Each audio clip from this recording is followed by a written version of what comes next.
technical errors, lack of thought, an unhelpful mindset. Any of these can derail your career prospects. You might think you're too astute to make any of these errors. Maybe, maybe not. So have a listen to the following list and do a quick audit, and then either heave a sigh of relief that you've nailed these issues or get started on your workaround. I'm going to talk about not telling the truth, which is different from lying, believe it or not.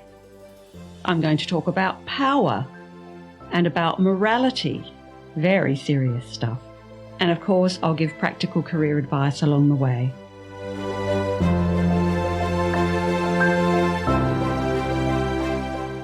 Welcome to Career Chinwags for the 21st century.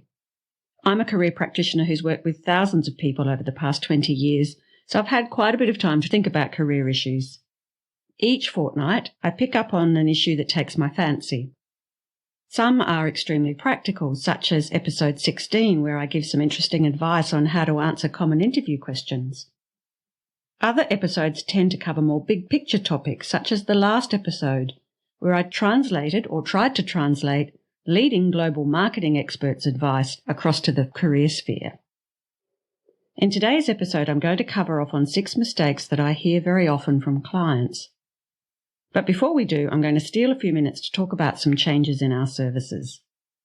I've never wanted to do people's resumes for them, and up until recently, we haven't.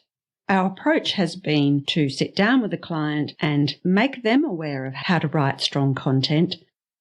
We've given templates for them to use and some sample content, but the client has always gone off and done their draft. And then the final stage is for us to sit together at the computer, and together we tighten up the content and our client walks out with a finished resume. What we found is some people just don't want to do their own resume. They're either overwhelmed by the whole concept, or they're too busy, or they just don't want to. They find it quite boring. And so we've reinstated an old service I used to offer, which we're calling Resume Done For You. So if you are after a new resume, or if your children, perhaps finishing university, etc., need a new resume, we're now offering this service. We still offer the old service. The advantage of the old service is it costs a lot less, and it means then that you learn how to do a resume and don't have to keep coming back to us every time you want a new job. The other thing is, because I'm looking to relaunch this service, is I'm offering a 20% end of financial year sale on all our services. So if you ring the office or contact us and book in before the 30th of June this year, which is 2021, you'll get a 20% discount. Let's get back to the podcast.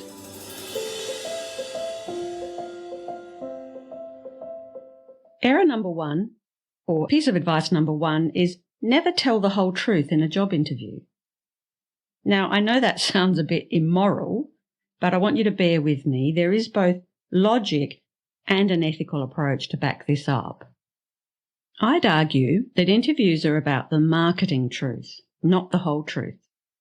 The employer should be conducting a skilled hiring process to check whether you're the right person for the job or not.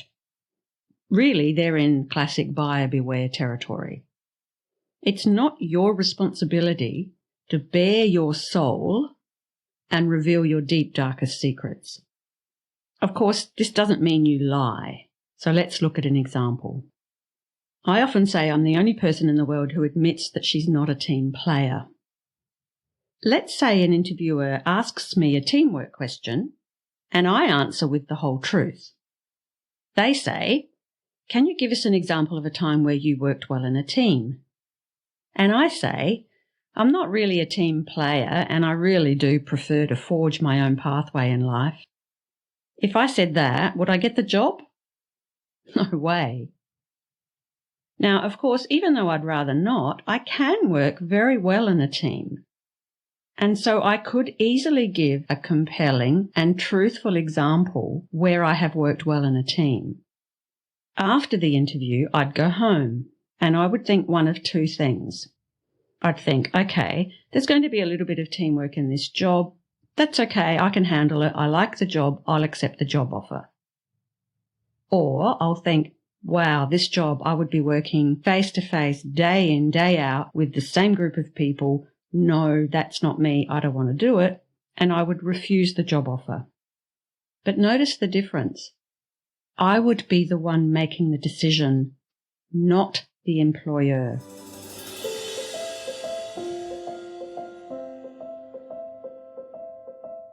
Piece of advice number 2, never confuse different with better. One of my clients, Marco, told me that he was after a promotion to a senior manager's role. So we nutted out a strategy, part of which was to analyse whether his current persona was setting him up for this move. I noticed that Marco had the very common habit, which I often talk about, of saying like every 4 words, as in, I went to the bank and borrowed some money.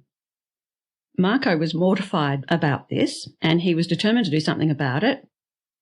Next session, he came back to me and he said, I worked all week on being better. And I think his analysis of the change behaviour was wrong. A lot of career advice is very superficial. Our job is to notice anything that may get in the way of your job success and then be brave enough to talk to you about it. You're not a lesser person if you slump in a chair during an interview or maybe don't make enough eye contact. Don't sweat the small stuff. I describe them as minor technical errors. They're usually quite easy to fix. So yes, of course, go and see a career expert, get an assessment, but they're not the important things in life. Once you fix up these small issues, you may be a different, and I'd argue a more skilled person, but you are not a better person.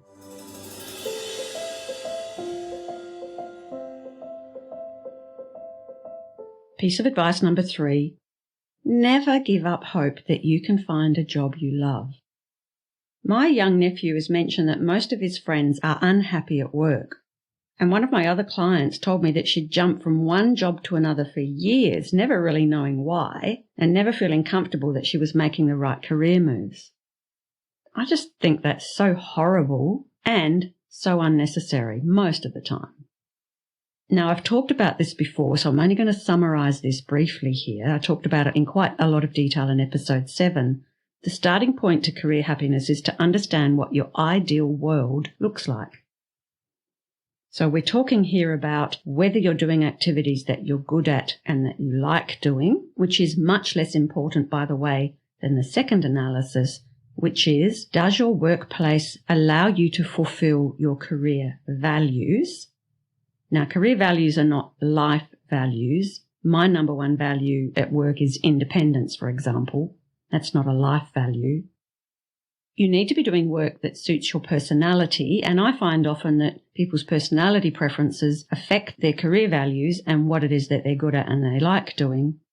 And then there's other odds and sods of, do you want to work in government or private sector? Do you want to work in a big organisation, small, etc., etc.? The culture of the organisation, tone of the boss. So that's the ideal world. Step 2 is to incorporate the cold, hard reality of your current life. For most people, I find it comes down to money. I remember working with somebody who was prepared to commute to Melbourne from Adelaide because she wanted to send her kids to private school and she needed a salary at a certain level. Where you find the sweet spot is when you can narrow the gap between the ideal world and your cold, hard reality so that the gap is barely noticeable. Once you've analysed both worlds, you can plot your moves. If you do it properly, either your very next job, or at worst the one after that, lands you where you want to be and where you'll be happy. So the client I mentioned earlier, she literally cried tears of joy when her self-analysis confirmed that at last her current job ideally suited all of those elements that I mentioned beforehand.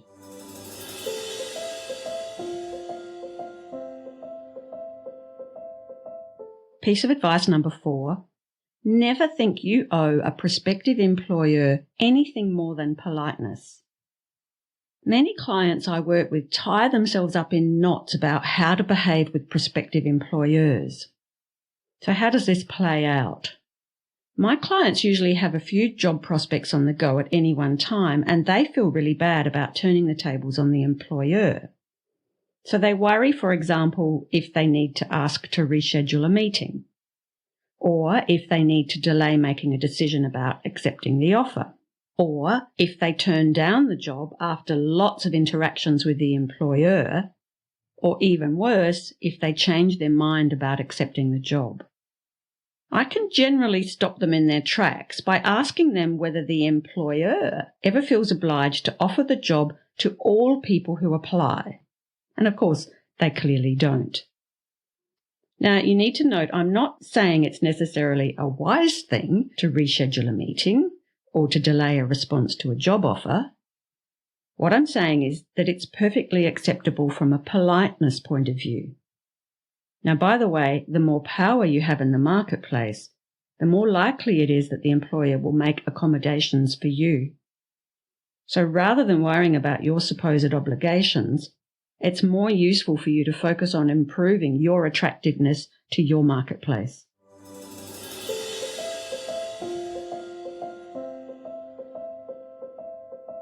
My fifth piece of advice is very hard to implement. So good luck with this one. Never think that your job search is over when you accept a job offer.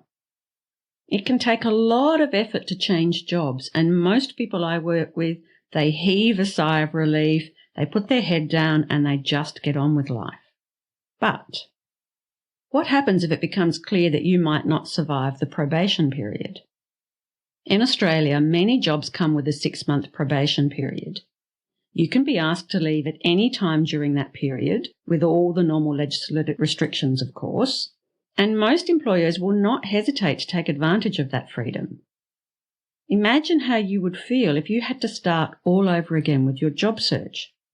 You would have no salary to cover the gap, you would have a huge dent to your confidence, and you would probably quite rightly worry about how to explain away the circumstances. There's nothing pleasant about that situation. Also, what happens if you don't like them? The first 3 months in any new job are awful and nerve-wracking. You don't know how to use the photocopier. You don't know if that person who just looked sideways at you does that to everyone or whether you've done something wrong. There's a lot of excitement in a new job, but there's also a lot of worry. It's usually at the magical 3-month mark that you really understand whether or not the job and the organisation are the right fit for you. And if they're not, you need to have an exit plan. Most employees feel bad about leaving a job within 12 months. Imagine how much harder it would be to leave if you had to start your job search all over again from scratch. The danger is that you wouldn't have the intellectual and emotional energy, let alone the confidence to do this. Instead, you just are likely to stay and not be happy. Here's where a huge level of discipline comes in. For the entire first 3 months in your new job, keep your eye on the market. Continue or start a proper networking campaign. You don't have to make promises to anyone, but you do need to be out and about. Your marketplace needs to know that you exist and they need to think favourably of you. Of course, even better is to implement this marketing strategy throughout your career. That way, as long as you are a quality employee, you'll get regular approaches from keen suitors, and you'll know then that you have true job security. This concept is called Me Limited, with the idea being that you behave just like a business when it comes to your behaviour and your marketing and self-promotion. And I talk about this in great detail in episode 9.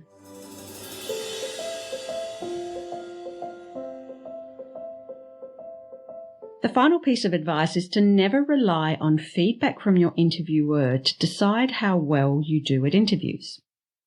One of the questions I always ask a client when we're debriefing after they've just had an interview is, from a performance perspective, how do you think you went? And I find that most people are surprised at this concept, but it's so important. you need to develop your ability to assess your own interview performance. I want to give you a couple of quick examples. One of my friends stayed, I think, for 15 years in a job that she loved. But if she had relied on the feedback from the interviewer at her interview, she would have been devastated because the key decision maker didn't look at her until the very, very end of the interview, stuck his head up and made some glowing comment about her performance. And then on the other extreme, I find particularly in government, people are very polite. The panel who interview you could well smile, everybody could be nodding. It has no relationship to whether they will hire you or not. So how do you develop your ability to assess your own performance? I think the starting point is to film yourself. You'll notice any quirks of body language, or you should notice. And what I'd recommend is that you have prepared so well that even if you perform a little bit worse in the actual interview than you would like, it's still outstandingly good because of the clever work you've put in beforehand. I remember preparing for my exams when I did my last degree when I was studying accounting and law. I'm one of those people who typically do a lot worse in an exam than in real life. So what I did to practice is I forced myself to do the exam in 2.5 hours instead of 3 hours. When I walked into the real exam, I felt quite calm and relaxed and performed much better. And I think the filming yourself is a little bit of an equivalent because most people hate looking at themselves on video. So this extra stress as you practice may help make the actual event less difficult. Okay, let's sum it up. Hopefully you passed all 6 of these career items. But I think you probably know enough of me by now to realise that I'm going to say that there's more to career success than can be covered in a short podcast. No matter how smart you are at work and in life, make sure that you start the next financial year with a career checkup.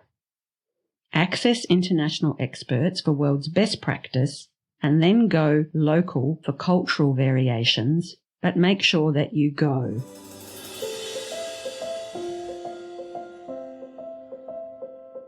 Thanks for listening to this podcast.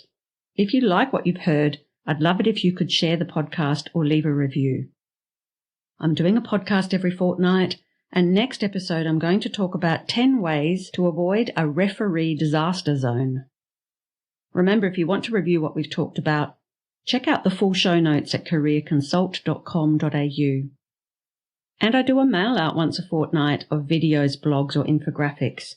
If you're interested, you can contact the office on admin@careerconsult.com.au or you'll find a sign-up form on the website. I'm going to finish with the hashtag, why not be happy at work?